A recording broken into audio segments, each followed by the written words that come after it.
And for those that remain, if you would kindly turn to Genesis chapter 37, we will begin our Parsha studies.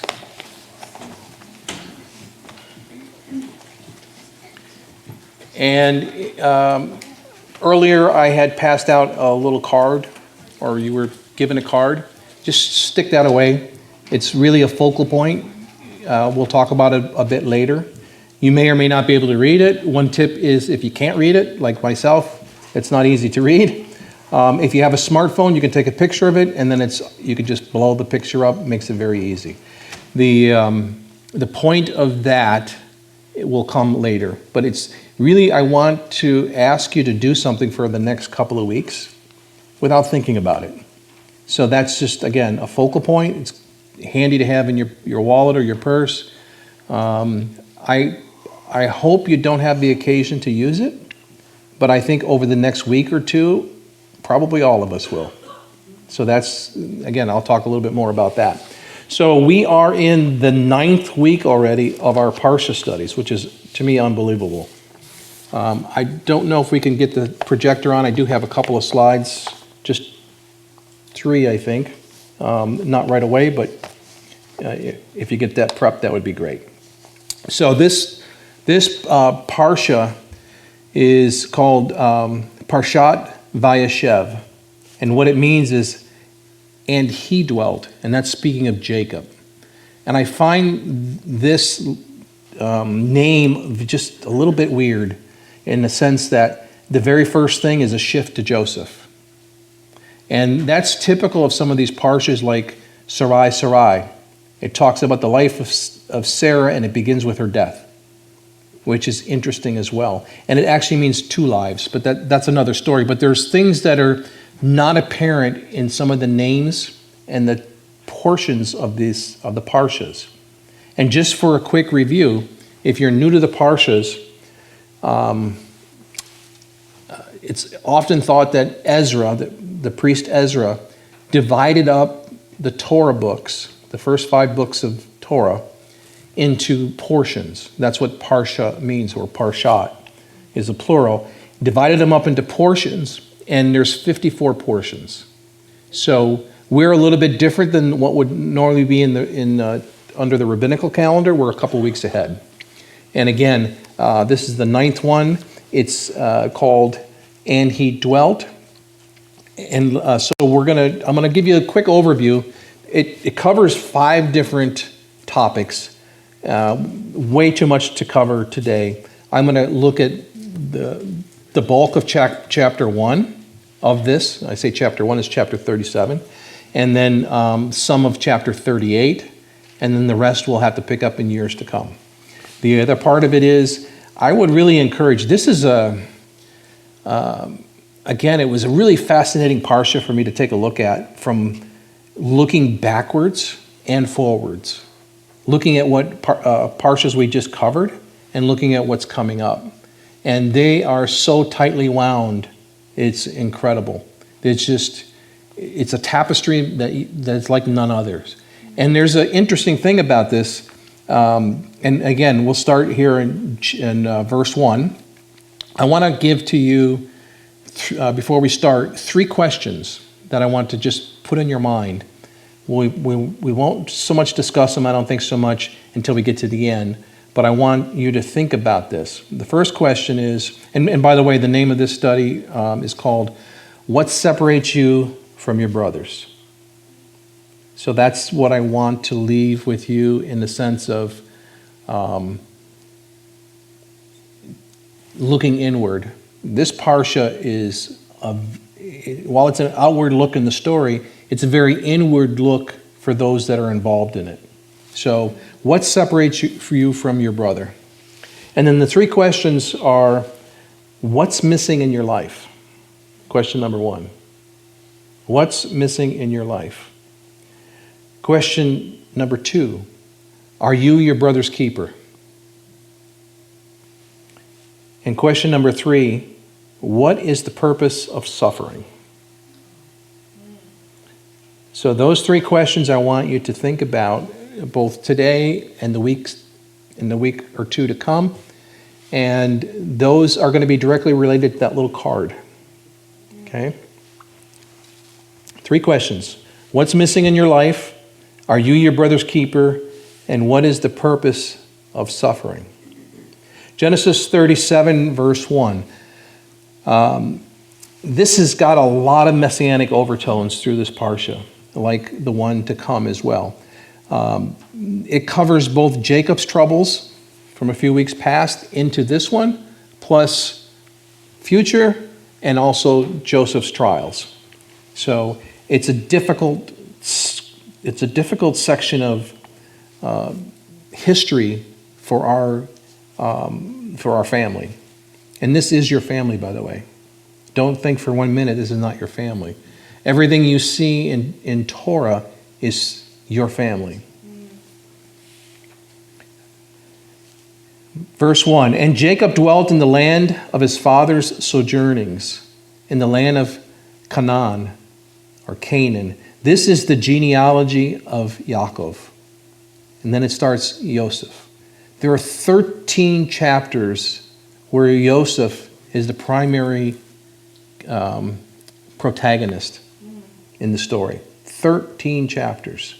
More than anybody else from my recollection. And other than maybe Yeshua, and it's because Joseph is a type and a shadow of Mashiach. So it makes perfect sense. So you can see these things intertwined. I'm not going to talk about all of them. Again, I'm going to focus on what separates you from your brother. Joseph, being 17 years old, was feeding the flock with his brothers.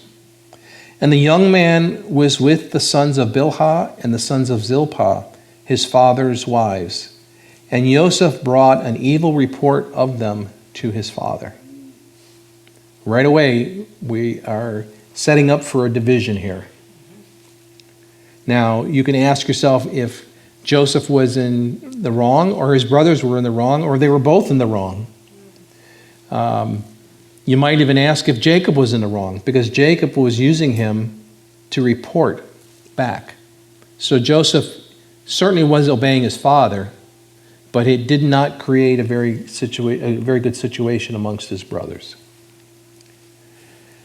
And Israel loved Joseph more than all his children because he was the son of his old age, and he made him a long, and it would be in sleeved robe.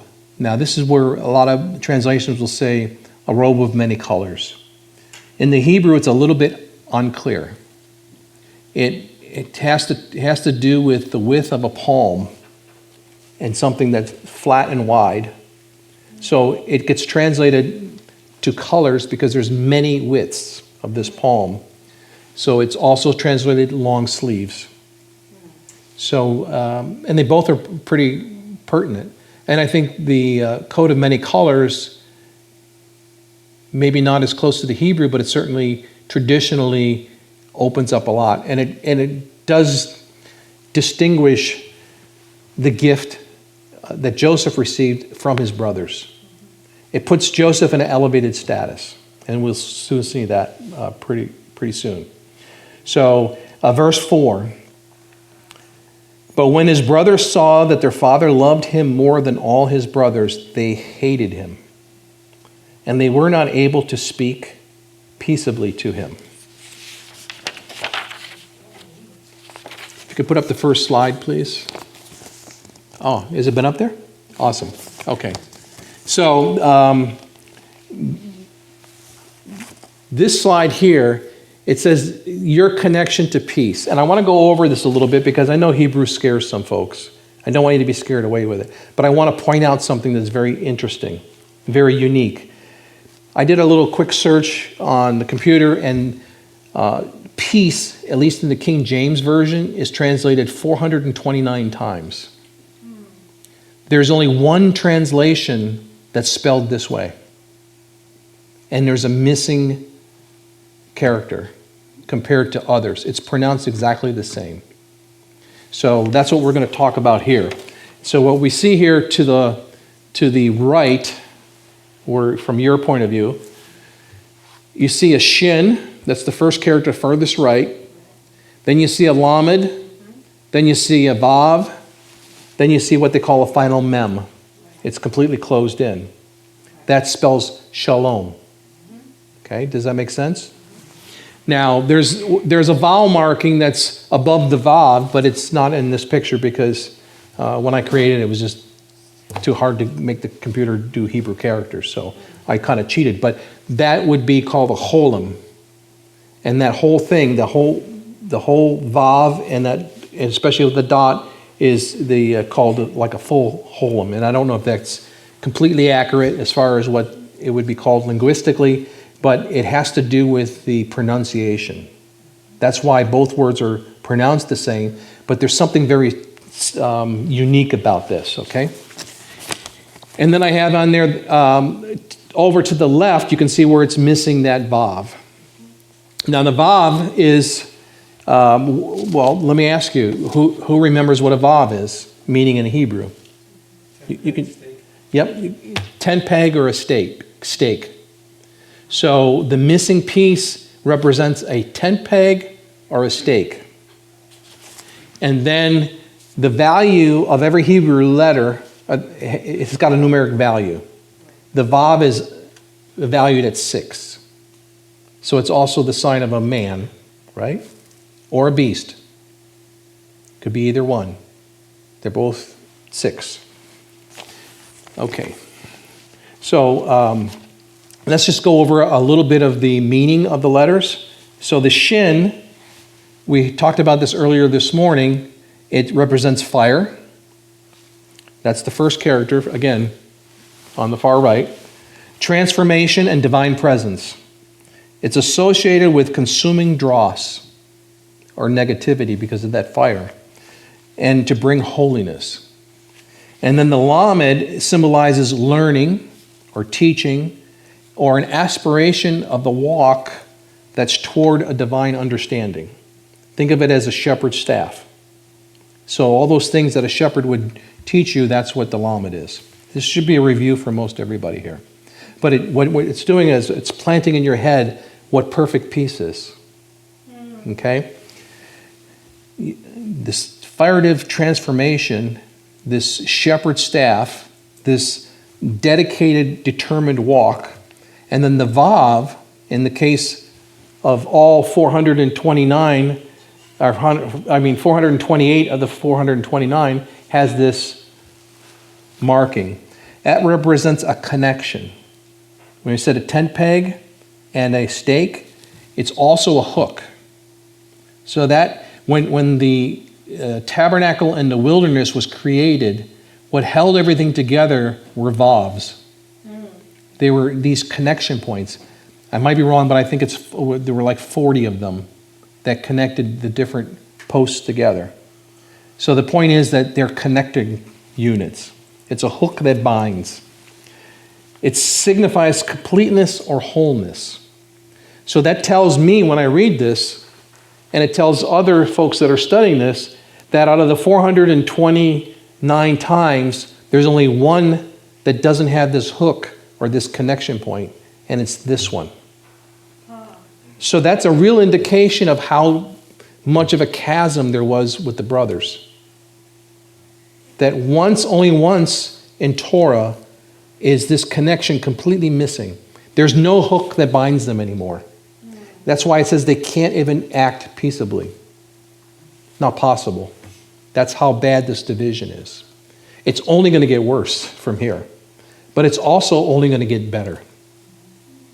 Because now that we have this complete division, for those of you that may understand the 1-2-1, we are getting to the place of that division. What was whole and a usable family is now being split. So it was one, now it's broken into 2 parts. At some point in our reading, not this week, not maybe next week, and the week after, Roderick will cover all that, is that reunification, the 1-2-1. So far, so good? Okay, awesome. Let's go to the next slide. Now, this is from Proverbs 6:16. It's, in the Holisa Ale wine world, it's the the wicked menorah. But what it does is it talks about 7 things that the Father considers an abomination. And at the last end of it, we see the separation of brothers. And we see what causes that separation is strife. That's one of them. That's the main one. So what does Jehovah hate? A proud look, a lying tongue, hands shedding innocent blood, a heart devising wicked schemes, feet quick to run to evil, and a false witness breathing out lies, and one who causes strife among the brethren. Now, if you take that and you put it into a regular menorah, on Shabbat is the gathering of all the scattered and the final ingathering of tabernacles. What Father wants to do is unite the brothers.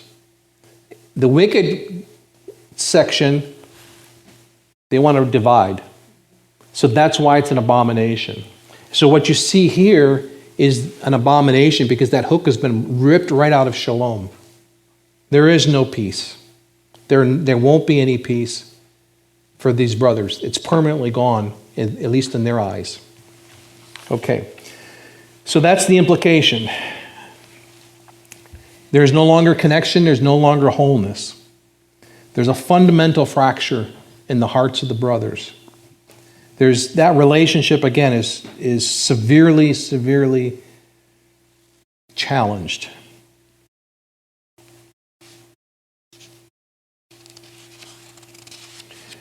There also is another indication, and there's a hint of something. And that's, there's a prophetic hint of that redemption, that 1-2-1 coming back together. And it's the filling of the hole. And that hole I spell both ways, H-O-L-E and W-H-O-L-E. The absence of the Vav can also point to the eventual restoration of shalom. The fact that it's gone, and we know that the Father restores all things, gives us a hope that it will be replaced. And that actually happens several parshas later.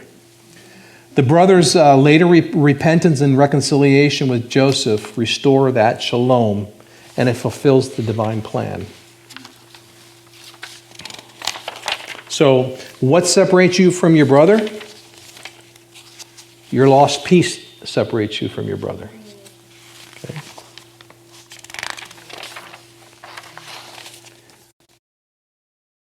Let's continue on with verse 5. And Yosef dreamed a dream and told it to his brothers, so they hated him even more. And he said to them, "Please listen to this dream which I have dreamed. See, we were binding sheaves in the midst of the field, and see, my sheaf rose up and also stood up, and see, your sheaves stood all around and bowed down to my sheaf." They're off to another rocky start. Now, you can wonder why Joseph insisted on telling this dream. He was 17 years old. Yeah, right. So he was given this revelation way sooner than he had. He was given the keys to the car, right? And he doesn't know how to drive well enough to keep it on the road. And that in itself is part of God's purpose. Because there's other things that have to be restored. Because Joseph wasn't the first one to cause chasm. If you go back a few parshas, when he was facing that encounter with Esau, what did he do with his family? He split them. So these are the kind of tie-ins that you're going to see from parsha to parsha. And what you're going to see is there's a rift that goes back that needs to be repaired. So in order to fix it, God's going to tear everything down, including Yaakov, including Joseph, including the brothers. Which one did I leave off of? 8, right? And his brother said to him, "Shall you indeed reign over us? Shall you indeed rule over us?" I think I read that right. So they hated him even more for his dreams or for his words. And he dreamed still another dream. and related it to his brothers. Man. And said, see, I have dreamed another dream, and see, the sun and the moon and the 11 stars bowed down to me. And he related it to his father and his brothers. And his father rebuked him and said to him, what is this dream that you have dreamed? Shall we, your mother and I, and your brothers, indeed come to bow down to the earth before you? And his brothers envied him, but his father guarded the word. And that kind of reminded me of Mary when she was given the word by the angel. So again, they're trying to tie, the writer here is trying to tie you to a messianic realm. He's trying to future forward you all the way to Yeshua, and you're going to see lots of intersection here. Like I said, this tapestry is really so finely woven. And his brothers went to feed their father's flock in Shechem. And Israel said to Joseph, are not your brothers feeding the flock in Shechem? Come, I send you to them. So he said to him, Hineni, here I am. Now we're going to talk a little bit more about Shechem a little bit later, but it's very noteworthy where the boys were, the brothers. And he said to him, please go and see if it is well with your brothers and well with the sheep, and bring back word to me. So he sent him out of the valley of Hebron, and he went to Shechem. Which is kind of interesting because, like I said, there's a lot to be said about Shechem, but this is the place where the brothers murdered all the sons of Hamor. So to put Joseph out there by himself seems a bit reckless. Now, Jacob did buy a piece of property, we'll see a little bit later, but in that area. But nonetheless, he was on his own. So again, there's lots of things you can gather out of this. And 15, and a certain man found him, and see he was wandering in the field, and the man asked him, saying, what do you seek? And he said, I'm seeking my brothers. Please inform me where they are feeding their sheep.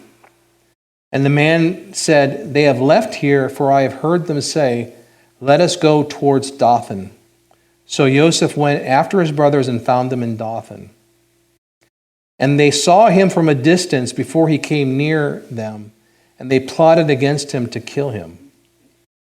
And they said to each other, see, this master of dreams is coming. It's another kind of a crazy thing, that this big, wide, expansive area, and this certain man just happened to hear where they're going. That he was close enough to hear the game plan. And he was close enough to just to inform Joseph. So Joseph had said that he was wandering around. He couldn't find them. He was lost. So this is another way this is part of God's plan. Because even in our failures, our timing failures and everything, God is going to redirect you to the place that he wants to serve his purpose. So, was this separation from the brothers necessary? Absolutely. And a lot of times within our own community, it's necessary too. But it's not permanent. Okay? Now, Dothan means two wells. And both are still in existence actually today. They're both functional wells. And it's also where Elisha prayed when they were surrounded by an enemy and his servant was having issues and saying, we're going to be slaughtered. And he said, what are you talking about? There's more of us than there are of them. And he's looking around and he said, there's two of us. So he said, Father, please open his eyes that he could see the fiery angels. So this is a very specific location. Now, I want to take a look and go to Genesis 3:21. You can hold your place in here. We'll be back. 3:21. Who's got that already?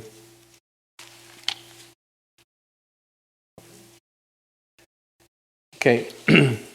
And Jehovah Elohim made coats of skin for the man and his wife and dressed them. So what separates us from our brother? What separates you from your brother? Our destiny will separate us. Now, I wonder what those animals were, because there's a whole lot of correlation with goat skins. If you remember Yaakov in deceit put on the goat skins.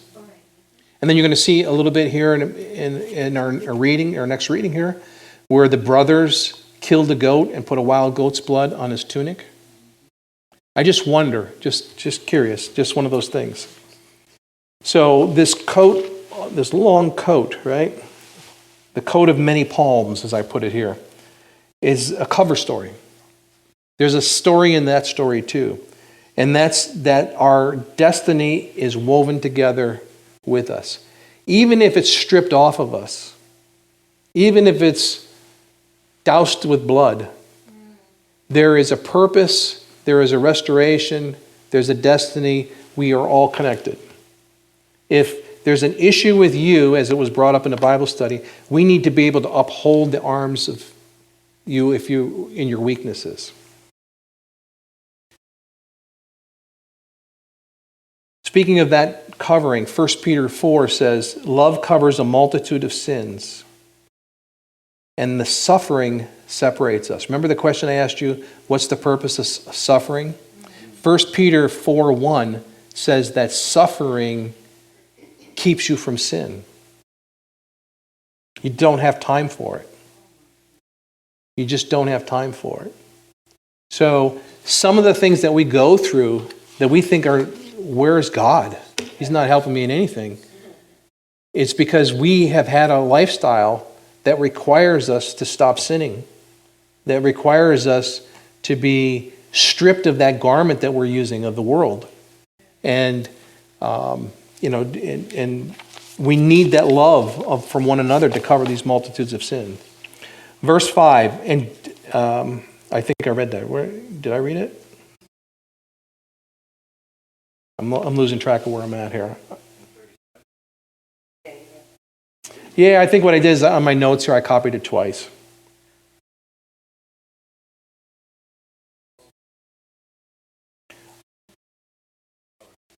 $12, right? Thank you. And his brothers went to feed their father's flock in Shechem. You read that? Read? I forgot to turn the page. Thank you. 20, thank you. Now then, come and let us now kill him and throw him into some pit, and shall say, some wild beast has devoured him. Let us then see what comes of his dreams. But Reuben heard and rescued him from their hands, and said, let us not take his life. And Reuben said to them, shed no blood. Throw him into this pit which is in the wilderness, and do not lay a hand on him, in order to rescue him out of their hands and bring him back to his father. And so it came to be when Joseph had come to his brothers that they stripped Joseph of his robe, the long robe which was on him. And they took him and threw him into a pit, and the pit was empty. There was no water in it. And the key point is here that God's sovereign plan will separate you from your brothers. So that's another way, another thing that separates you from your brothers. And then, now this is not the first time that this separation occurred either. In 2 Samuel 13, there's a story of Tamar. And she had a half-brother named Amnon. And he was in love with her, so it seemed. And he violated her, his own sister. And she, it says here, now she was wearing a long-sleeved robe. It's the same Hebrew word. For this is how the virgin daughters of the king dressed in earlier times. So when that shalom marker was pulled out, and there was that separation, what it did was, and that ripping of the garment off, the brothers were basically violating Joseph's virginity, his righteousness, so they saw it. The same way as the Amnon did with Tamar. After that, you never hear of her again. She rips her clothes, and he says he gets disgusted with her. As much as it said he loved her, when he was finished with her, he couldn't stand her anymore and said, "Get away from me." He was later killed by another brother.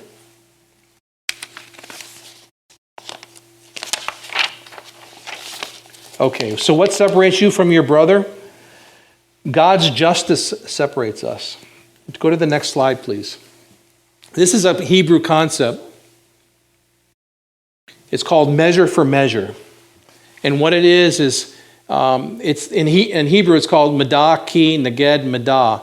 And it means the measure corresponding to the measure. You've heard of an eye for an eye, a tooth for a tooth. That's measure for measure. This is throughout this parsha, and again, going backwards. There's things that were done in the back that Jacob did that he's now getting measure for measure himself. The deceit back that he caused Esau, for instance, and so on. His brothers will get it in another parsha. It's all going to be even. The Father is equitable in his judgments. So it's the belief, again, of God's justice system that it's very proportional to what injustice you incurred. But, as Sister Joy likes to say, sometimes you can pray for crop failure.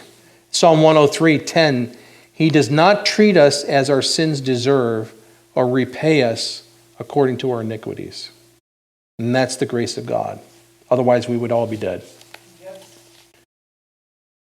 Now, this is the cold thing that I thought was just, I couldn't believe this. But in verse 25, once they threw him in the pit, and it was in the wilderness, they apparently went to some other place that was a little more comfortable because they didn't want to hear him shout to get out. And it says, and they sat down to eat a meal. And they lifted their eyes and looked and saw a company of Ishmaelites coming from Gilead, and there are camels bearing spices and balm and myrrh, and they're going to take them down to Mitzrayim. Now look who pipes in here. Yehuda. And Yehuda said to his brothers, what will we gain if we kill our brother and conceal his blood? Come and let us sell him to the Ishmaelites, and let not our hand be upon him, for he is our brother, our flesh. Oh, that's so sweet. And his brothers listened. And Midianite traders passed by, so that they pulled Joseph up and lifted him out of the pit and sold him to the Ishmaelites for 20 pieces of silver. And they took Joseph to Mitzrayim. And that also lines up with messianic types and shadows with Judas. Judas, same name. Same name. What separates you from your brother? A betrayal separates you from your brothers. Matthew 26, 23 through 25. This is Judas's betrayal at the Last Supper. He who dipped his hand with me in the dish will betray me. Judas knew he was going to do it. He did it anyways. Much like Yehuda did here when he was saying, I can make something off of this.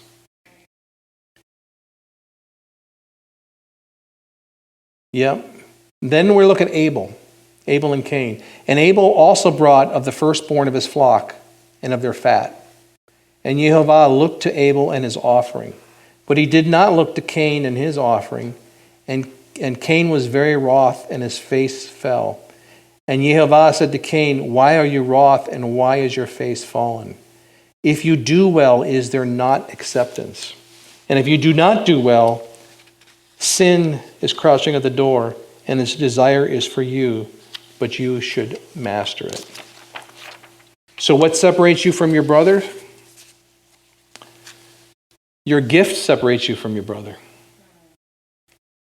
And Cain told Abel his brother, and it came to be when they were in the field that Cain rose up against Abel his brother and killed him.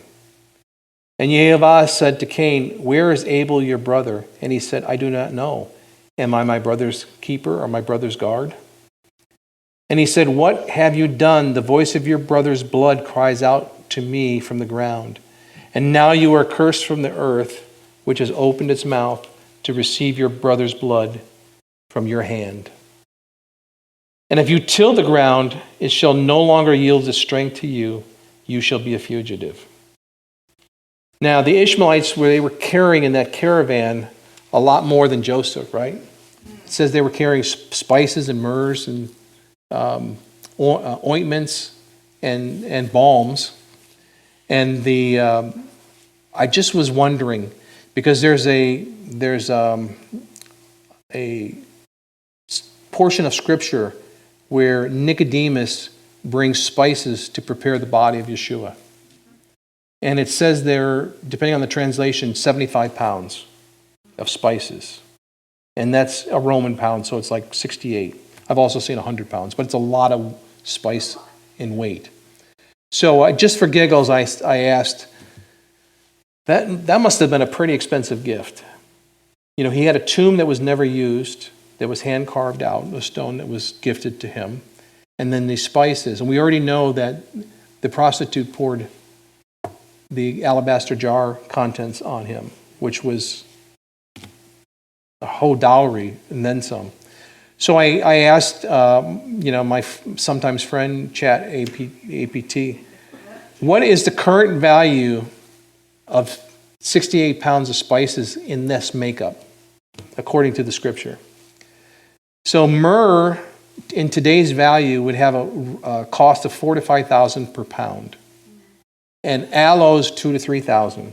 So if you split it up half and half, which is probably not the way it was, but half and half, it would turn out to be $168,750 worth of myrrh and $93,750 in aloes.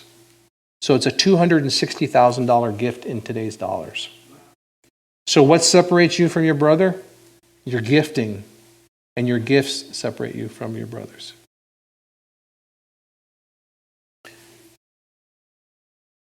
Now, we talked about Judah doing this as the sale. So in order to, later on, what happens in the next chapter, and we're going to just touch on it briefly, very briefly, the Judah does all the wrong things after this.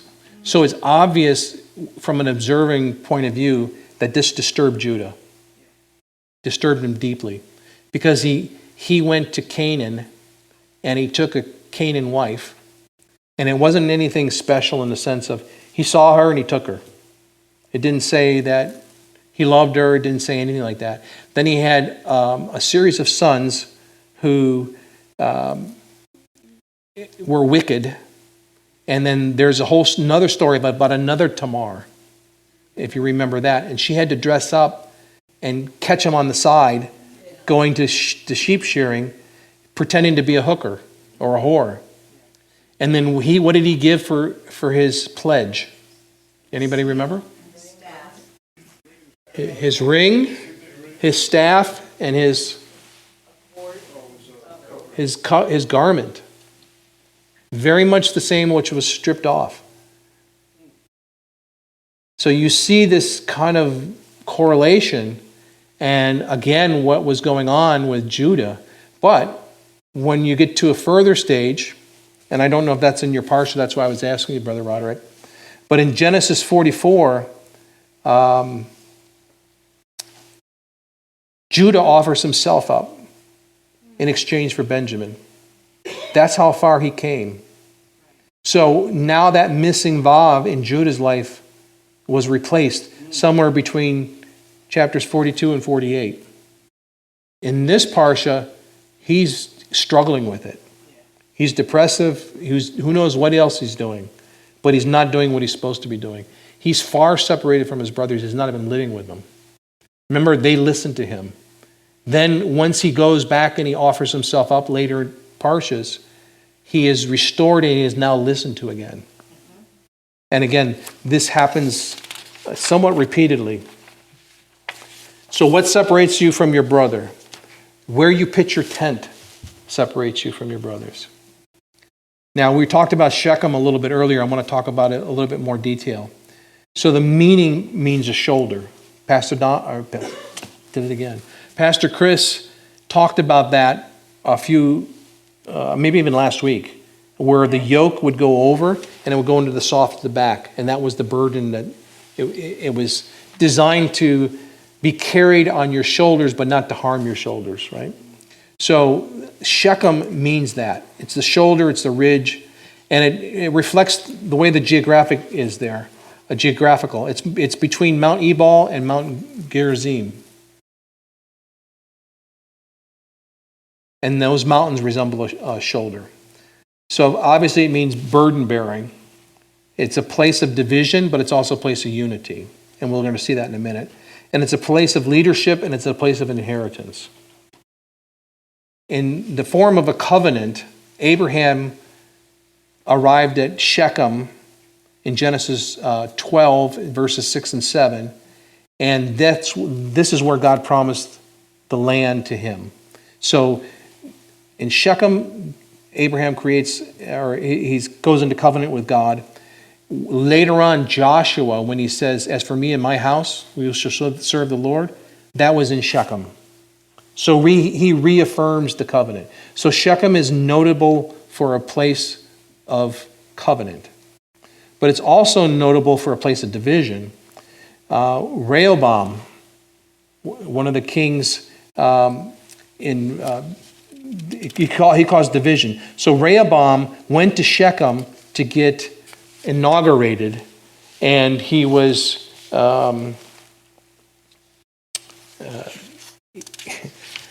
Shechem means a burden. So he was very unpopular, and he caused the rift of the one kingdom to be divided because he kept on taxing the people. He put an even heavier burden on their shoulders. And then they finally had enough, and they split off, and that's where the northern kingdom and the southern kingdom came from. And of course, Yaakov went there, and that's where he was. He went from Succoth to Shechem. So what separates you from your brothers? Elohim's justice and his remembrance will separate us. In Psalm 81, "For this is the law of Israel and a right ruling of Elohim of Yaakov. He appointed it in Yosef for a witness. When he went through the land of Mitzrayim, I heard a language that I did not know. He says, I removed his shoulder from the burden. His hands were freed from the baskets." So one of the things that, remember we were talking about the mem as being a hope and a promise? If you have a yoke that's a burden, the promise is also to have it removed. It's not just the missing one. It's now to have that burden lifted from your shoulder. And now I want to talk about that restoration of the missing vav. There's a prophecy in Ezekiel in chapter 37, and involves the two tribes of Judah and Joseph, or Manasseh. And in that prophecy, it says that he takes the two sticks and he combines them and they become one. So that's now a united kingdom again. So the stick is also like a vav, right? We talked about a tent stake. So what he's doing is he's taking that, he's making one new vav for a renewed covenant, both with God and with the brothers. And it's going to have one king over it. That's the Davidic king. So what King Rehoboam divided up, and he was part of the southern tribe in Judah. Judah and Benjamin. Remember the issue with Judah? And then that restoration. The northern kingdom was Ephraim. That's Joseph, Ephraim, and Manasseh.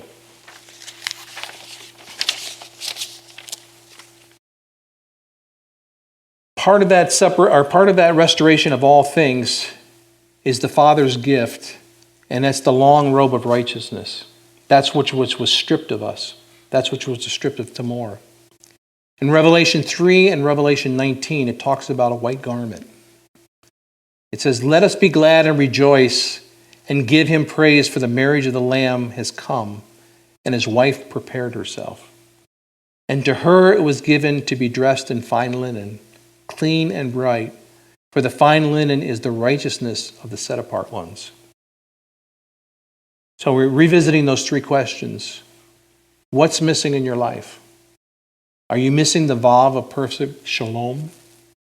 Do you have something that separates you from your brothers that seems to be permanent? The reason why I gave you the card was that I'm hoping that, like I said, it's a focal point. You don't have to read it or anything like that, but it does have what we read Proverbs on, and it has part of where the brothers hated and they couldn't live peaceably. But that's not the point of the card. The point of the card is that if you're having where you think you're losing your peace, it's like the 10-second rule. In order to say something you don't want to regret, or to prevent you from saying something you don't want to regret, just wait 10 seconds, right? Yeah. Chances are you're going to compose yourself and you're going to say, I don't want to say that. So when you're getting to feel like you're losing your peace, that's what that card is meant to do. And again, it's just an exercise, a focal point. And the other question is that I asked earlier was, are you your brother's keeper? Because rejection separates. Are you a Judah who overcame that? No matter what you went through. Most of us, at some point in time, have backslidden. And most of us sometimes in that backslidden state, I say most of us, I don't know. And some of us in the backslidden state have done worse than they were before. Because they think that they're no longer redeemable. So again, if you get to the place where you're losing your peace, don't lose that vav. That's what connects you to the brethren. That's what connects you to the Father. That's what connects you between the shepherd staff and that mem. Remember the hidden hope in the mem. And then the third question is, what is the purpose of suffering? Suffering separates us from sin, but it connects us to Christ Yeshua. That's the vav that ties us together. If you're looking at it from even the first 7 words of the Bible, there's an aleph tav right in the middle of the first 7 words, like a menorah. But in day 6, there's an aleph tav, there's a vav aleph tav. So that's what I would refer to as, on day 6, he comes back as the Lion of Judah, and he's got a vav mark from where he had the scars of how he paid for us. So what was the purpose of his suffering? To give us freedom, to take the burdens off our shoulders. There's another interesting thing about the holam. Its meaning is strength. And that little dot I was telling you about, if you transpose it, it's made up of salt and forgiveness. So you put that together, that little vav is the strength to forgive.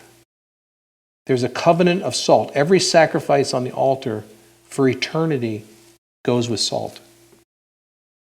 So that vav, that missing vav that you need to have true shalom, true wholeness, true salt of the earth, that everlasting covenant, and that's what gives you the strength to forgive. Father, I thank you that you have given us the tools, Father, and the brethren, that we can hold on to each other strong. That we all have weakness, Father, we acknowledge that. But in you, Father, you have clothed us with the robes of righteousness. And we stand strong, and we ask to be more like the Judah of late, who offered himself up, both for his brother Benjamin, but also as Yeshua.